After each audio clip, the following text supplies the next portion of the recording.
Okay, I'm back.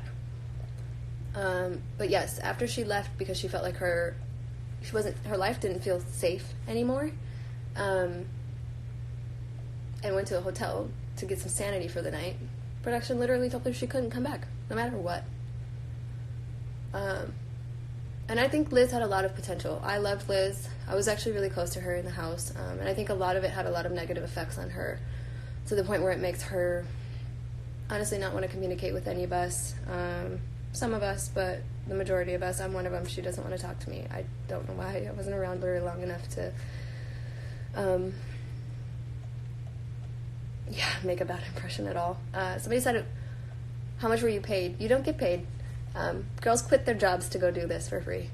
They give you like $20 a day, but we have to use all that money back. We have to pay for fluff and fold laundry, groceries. They don't just, like, there's catering and stuff on set, but when we're at home, it's our food.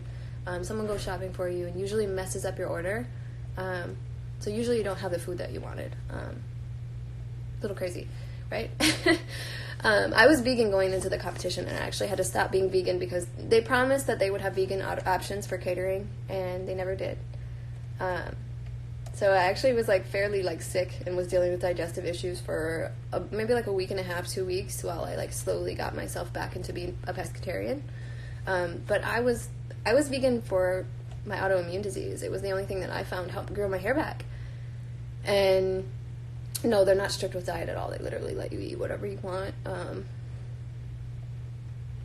But yeah, that was the only thing that would help me grow my hair back. And it was like I grew it back, and they knew that whole story about me too going in. And let me maybe tell you guys something about the makeover thing before we get to the desert. When makeovers happened, we were all sitting in our house. Yeah, you can imagine, Danny, is that you? Yes, Danny.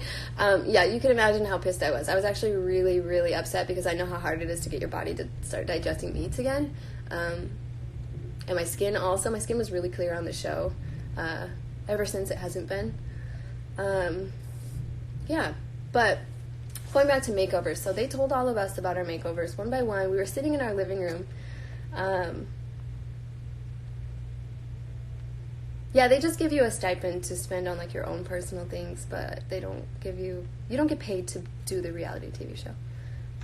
No. But, so the makeovers, we were all sitting on our living room floor. Yeah. We were all sitting on the floor, and Tyra's on our TV telling us all one by one what our makeovers are. And I'm the last one. Of course, they wait for me to be last. So I'm sitting there anxiously like, oh my God, what's my makeover going to be? Because I know that I'm really bald underneath. Not bald. I had a lot of hair, actually. I had almost a head full of hair. But I know that they're maybe trying to, go the bald route, but I didn't know how bald. But I was actually shocked, and what you guys saw was me being emotional and crying looking at the TV, because my view, sitting in that living room on the television, Tyra said, Jeana, we're going to go back to the natural you, the real you. We're going to give you a pixie and go back to that natural, ashy, blonde, natural hair that you had when you were a kid. And I started crying because at that point I was 24. I hadn't seen really like a morsel of my own hair, even its color, since I was 10 years old. I literally hadn't had my own hair on my head that resembled my ethnicity, my hair texture. None of that. I wear white girl hair wigs all the time because that's what's normal. But my hair is not like that. My hair is nappy. I grew up getting relaxers and dookie braids and fucking weave like a motherfucker, like all the time. So I'm not used to this. And when she said that to me, I was really excited because I was like, wow, I'm finally going to be able to like get my hands on some hair that made me feel how I did when I was a kid, in my real hair. But when they aired it to you guys, they edited out that clip of her telling me I get my real hair back and they're going to create a wig for me that resembles my old hair. And I walked into the salon. On TV, they say, oh no, that wig girl, you're going to have to say bye to her. That's not what I watched. Not at all. And then when I get to the salon, I'm still in my head thinking, I get a wig, right? You guys in your heads are thinking she's about to go bald, or like she's losing the wig, so something's happening, but she's gonna lose the wig. In my head, I was getting a wig. So when I walked into that salon, they told Cora, you know what the Cora is? It's you. You're gonna keep you. Then they go to me. They don't show this on camera, but they looked at me and they said, Jeana, you know how we said we were gonna get you a wig? Nope. They were like, we're actually, Law Roach said it. He was like, we're actually gonna bick your head. And I was like, bick? And I was like, what does that mean? He was like, yeah, we're shaving your head. And I was like, what the fuck just happened? Like, and that's what made me cry. I still remember how the fuck it made me feel now. That's what made me cry. That's what made me feel insecure. That's what made me feel frustrated, was because what they were doing to me made me feel like how I was when I was a kid, and I literally went to the University of Minnesota and they tested on me like I was a test rat just to figure out what my alopecia was, and they still didn't figure it out at that point. They would give me this and that. Well, let's try this and let's shave that part and put this on there. And that's literally, it felt like childhood trauma. And I was just supposed to deal with it. But I know how they make girls look on the show when you don't want to cut your hair, or when you're not totally keen on their makeover. Like, I didn't want to be that girl. I didn't want to be difficult. And I also didn't want my autoimmune disease and my own insecurities to hold me back from something that I wanted to do my entire life. And I sat there and cried in a chair while everybody stared at me. And Ken Mock, the producer of the show, walked out from behind the closet somewhere and tells me, you know how amazing this is that you're doing this for other people? Like, you know how much of an impact this is going to make? And that was the one thing that made me go through with it. It was about other people. It was never about myself. It was about being somebody in the media that people with alopecia can finally look at and say, hey, you have what I have, and like, you know, you're doing something with it, and you don't feel defeated by it. That was the reason I did it. Not because there was somebody in the media that was convincing me or had me so gassed that like, I can do this. Like, Tyra was that for me, but I didn't know it was gonna go that route. And I sat there and watched them just shave my head off while they had a wig sitting on a mannequin head. And you guys, if you go back and watch the makeover episode, you'll see the mannequin in the mirror. You can see it standing right next to me. I made such a fuss about the fact that they manipulated my makeover and told them I was under the impression I was getting a wig, and why when I come here it's totally different. I was like, can you please just cut the wig for me? So they decided to cut me the pixie wig anyway. It's not my actual texture. It's very like 90s Linda Evangelista kind of. Yeah. And my natural color, but it's not my natural texture. It's thunder scared me. But they ended up giving me the wig, and I remember I pulled Drew aside and I asked him, I have a question for you. And I said, I already know that I'm going to struggle with being commercial. Yeah, they made the wig. I actually still have it. I don't have it on me. I can show you guys pictures or whatever. There's stuff on my Instagram with the wig, but it's the little pixie cut that I wear all the time. The super short one that's kind of like an ashy, dirty blonde color. Somebody said the thunder. No, yeah. But I still have that. You know. Shit, I forgot what I was saying. Attention span, goldfish. Yeah, it was crazy. It was really pretty. I actually saw the lightning.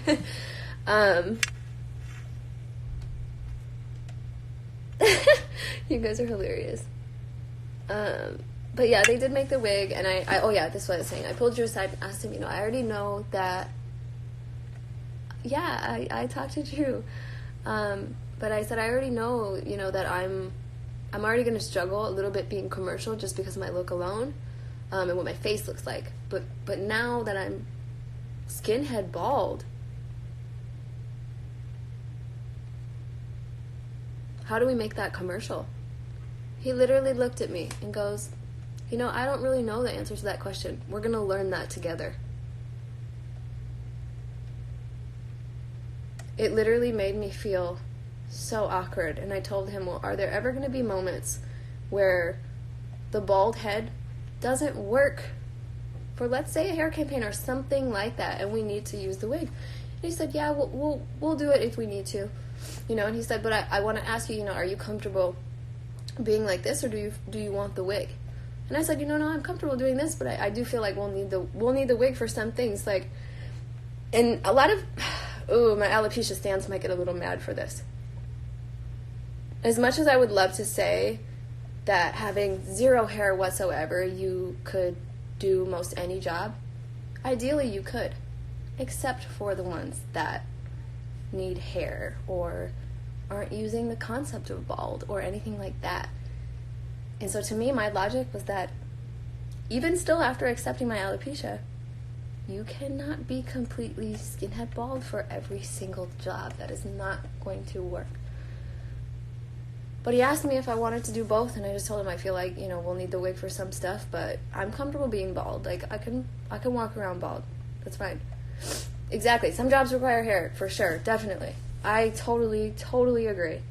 And as a model, I also see it from a different side and a different perspective. Sure, I'm an individual person who has alopecia and who's living with alopecia, but I'm also a model who changes my looks, and I have to take other people's opinions about what I look like into heavy consideration 24/7, you know? Can't be on the bandwagon of individuality all the time when this is my career and I'm making a living from this. Thoughts about Kyla. I'm not going to talk about Kyla.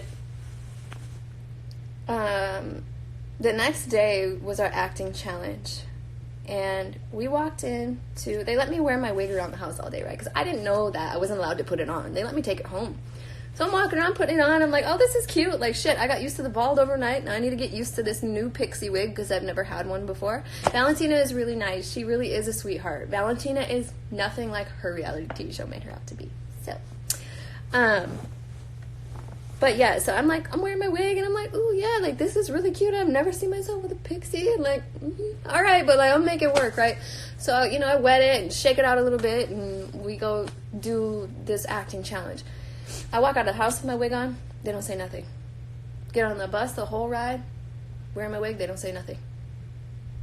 We get to the shoot, though. And you know how they film our exit, like, and they make us seem like we're walking out of the tour bus straight into the salon or straight into the shoot? That's not what happens. They make us do the walk like 10 times. No joke. They make us do it 10 times and film it over and over and over. Sometimes less, but like sometimes for real 10 times. And I walked off the bus, and, you know, a couple girls were in front of me, walking, and then by the time I exit this bus, I'm talking to you. Yes, girl. Pee and handle a conversation at the same time. As soon as I step off the bus and I'm in camera frame, Jeana, why the fuck are you wearing your wig? Take your wig off. Girls, go back into the bus. We have to film this again. Blah, blah, blah, blah, blah. Dead serious. They lost their shit. And I was like, my bad. Like, am I not allowed to wear it at all? Like, because at that point, I didn't realize that to you guys on TV, they were trying to show you that they made it seem like they just pushed the bald thing and the wig wasn't a thing. And I feel like it could have gone one of two ways. They could have either made me look like, you know, I was playing fun with the wigs, or they could have made me look like I had a very serious attachment and couldn't accept the bald. So at some point, regardless of how it worked, they were going to fuck with my character no matter what. But yes, I had to go back on the bus, take the wig off. We had to refilm it. But earlier that day, if you really pay attention to little clips, you'll see me wearing it really briefly as they scan past me. But yeah, all of that happened too. And then as far as the desert incident, I do have to go in about 5 minutes, just so you guys know. I will be sharing all this to my story so you guys can keep up with it and everything.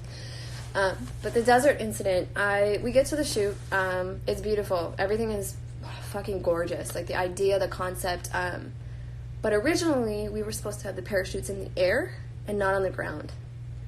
But because of safety precautions, because it was so windy, they decided to change the parachute to the half on the ground, like C-shaped thing. Okay, wind precautions right away. And so we're sitting down in makeup. I'm getting my makeup done. Actually, no, I think it was right after I got my makeup done and I was walking from the makeup section to the wardrobe tent. So there's 2 tents, like 2 rows of 3 tents. So 6 tents total, back to back to back. So the tents that are in the middle section of these tents, all the legs from the tents were touching, if that makes any sense. But we're all under this for shade. They didn't have the tents anchored down, which normally in an area like that area is known for filming like very Western movies, like a lot of horses running in like fields. A lot of that is filmed there. But they didn't anchor down our tents with any sandbags or anything that wouldn't pick up the air. So a gust of wind comes from afar. You can hear it. You can hear sand, like little bits of sand hitting hard plastic things, and all of a sudden it sounds kind of crazy. And I was in the middle of walking from makeup to wardrobe. I'm in the middle tent, like I'm right in the middle section. And the wind blows, and at first I'm seeing, the wind hadn't made it to us. You can see it traveling through the desert. So I'm seeing a big sandstorm move diagonally, not necessarily toward us, but it was also so far that I really couldn't fucking tell. And they move all the way toward our tent and kind of take a little bit of a turn. The big sand cloud kind of stops, but it's enough for like a little bit of sand to come within the wind. And I'm sitting there looking at it, trying to figure out where the fuck it's going so I know where I'm going. And a big gust of wind came, and I got a ton of sand in my eyeballs.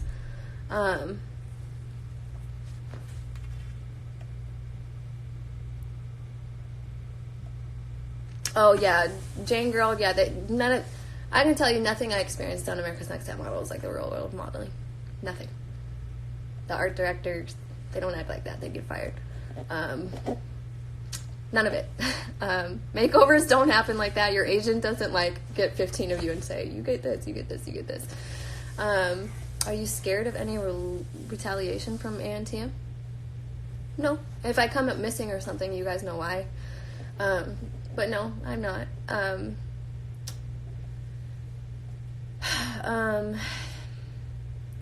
Yeah. And yeah, my contract is over, so in reality there's nothing they could do. Anyway, let me get back to this. So the wind comes and this gust of sand gets in my eyes. So right away I have my eyes doused with sand, and I'm sitting there like squinting, trying to look away. So where you see me walking in a circle and like twisting myself around the thing was because I couldn't see anything. I genuinely had no idea which direction I was going. And so when that happened, I'm trying to go, I'm moving because I have sand in my eyes. When I moved and I turn around, the wind picked up enough to lift up one of the tents, which has 4 legs on it. The tent literally leaned over like this and blew over the makeup station. Both of the first 2 tents literally lifted and blew over the makeup station and were in the bushes, like 10 to 15 feet off of where we were at. If you actually look at the clip on the video where they try to say that I didn't get hit and they do the slow motion, that slow motion clip is clipping at that 3rd tent finally going over. But there's 2 other tents before that tent that fell over. And in reality, everyone was on lunch. The cameramen were on lunch. Production was on lunch. Girls were on lunch. We were all eating when that happened. So no one was around with cameras. And just like I told you, no cameras, no talking. No camera, didn't happen. That's kind of how that was. I got hit in the back of the head with a pole and tried to run around to the other side, which is where I curved around to that 3rd one. And I stood there leaning on that thing because I didn't know where to go. Everything was moving. You know, they made me sign a medical release form. I had the medic come over, and he actually did a rinse and a wash on my eyes 3 or 4 times. And then after the 4th time, I sat there blinking over and over and pretending that I could see, because they told me that if I couldn't see anything, that they were going to threaten to take me to the emergency room. I was going to miss out on the shoot, and that was going to jeopardize my shoot. So I decided to say that I was okay. But in reality, my cornea was scratched. There was a lot of things wrong. I just got hit in the back of the fucking head, which if you look at the shot, you can clearly see a bruise on the back of my head. I try to breeze over it really briefly, but it's there. And a little knot, too. And then that happens to be the day where I'm such a diva. And I ask if my shoes could just come off. I'm 5'3". I live in heels. I love heels. I would never take a heel off. I wouldn't take a heel off to almost save my life, except this day. Tyra's always said your safety is the utmost importance when it comes to a shoot like that. I don't like to say, I got this, I got that. I mentioned that earlier. Every other girl, though, I have to take this into consideration when you think about wardrobe and the position that it put me in. Every single girl got a dress. Yes, I'm 5'3". I might actually be 5'4". In reality, I'm like 5'3.5". My D says 5'7", though. But every other girl got a dress that had a slit up to their thigh or was short. And we were actually instructed, I'll show you guys, we were actually instructed by Drew on how we should stand for the shoot because of the wind and how strong it was. So we were actually instructed to plant your feet here, pose, do whatever you're going to do, use the thing, like whatever you're going to do, right? Plant your feet right here. Please tell me why I had a dress that pinned me at the ankles and then heels that were this big. How am I supposed to move while I have wind blowing me in a massive dress? And it was so dangerous. They showed you guys and made it seem like right away that I asked to take my shoes off. No, I shot for about 10 minutes with my shoes on, literally falling over.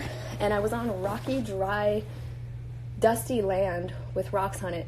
And I couldn't balance. I was wearing wedges. It's not like stiletto heels where you can kind of grip with your toes a little bit and move. I was wearing wedges that were flat. And the ground wasn't even. So I'm wobbling all over, plus I'm in a dress where I really can't move. You know, and I do still think the picture is beautiful. I really do. And I don't think that I look short. But they tried to use the excuse that I demanded that my shoes come off and whatnot. No, I shot for 10 minutes with my shoes on. They definitely have photos. And the funny thing is the photo that you guys actually see at panel, if you look ever so slightly underneath the opening of my dress, I'm wearing my gold heels. But I'm such a diva. And they had to come off. And then that's when it all started. And then around that time was when they finally told us our sponsorship. In 24 cycles of America's Next Top Model, it's always been a beauty campaign. It's always been cosmetics. The season they decided to have a bald girl is the season that Pantene was a sponsor, a hair sponsor of all things. So it just kind of seemed a little weird. We didn't know that we were competing for Next, $100,000, Pantene, the video game, none of that at all, actually, until we got down to 7 girls. So the first 8 girls had no clue what they were competing for. They never even got the lecture. But the rest they didn't tell us until we eliminated that 8th girl and got down to 7. They told us that day in panel. You guys want to know what your prize package is? And we were like, yeah, finally, I want to know. Yes, I've been wondering this whole fucking time. They dropped Next as the agency. I know how short I am. Next doesn't have a petite board. They don't do petite. So I knew right off the bat that this isn't going to work for me. Not going to be my favorite. Then they continue with everything, and then they mention Pantene. Sure, I'm supposed to do a whole hair campaign, either with a full-on wig or completely bald. I knew it wasn't in my favor. So, imagine trying to compete for 7 more weeks, knowing that there's no way that you could win. No way. When I got eliminated, you guys, I begged for them to send me home. I begged for them to give me my phone back and to let me call my fiance and ex-fiance and to let me go home, and that I just wanted to see my animals, and I didn't want anything to do with this. I told them I don't want to go to a hotel. I'm not going to go to a hotel. I was like, I'm done. Like, I don't want anything to do with this. I literally told them, I'm so done with this. I literally just want to go home and fuck my man and see my bunny and my cats. And they were like, Jeana, but we know how much you wanted this. I was like, of course you did. You know? And I said, but, well, you know, it's cool. And then all I left with was, we'll see if any of these girls can be as versatile as I know that I can be now. Like, as I'm going to be when I leave here is what I said. But that's what I meant, was just the ability of versatility. They showed me that me being skinhead bald as fuck was still hot, like, and that I could still do it. So that's where I'm going to leave you guys, because I have to go work. I'm literally supposed to be somewhere in 2 minutes. I gotta go. I love you guys. Comment, message. I will share all of this to my story. Maybe come back later depending on what you guys need from me or want to hear more of. I don't know. But I gotta go judge some little baby girls at a modeling competition, so I gotta go. Bye, you guys. Thanks for listening.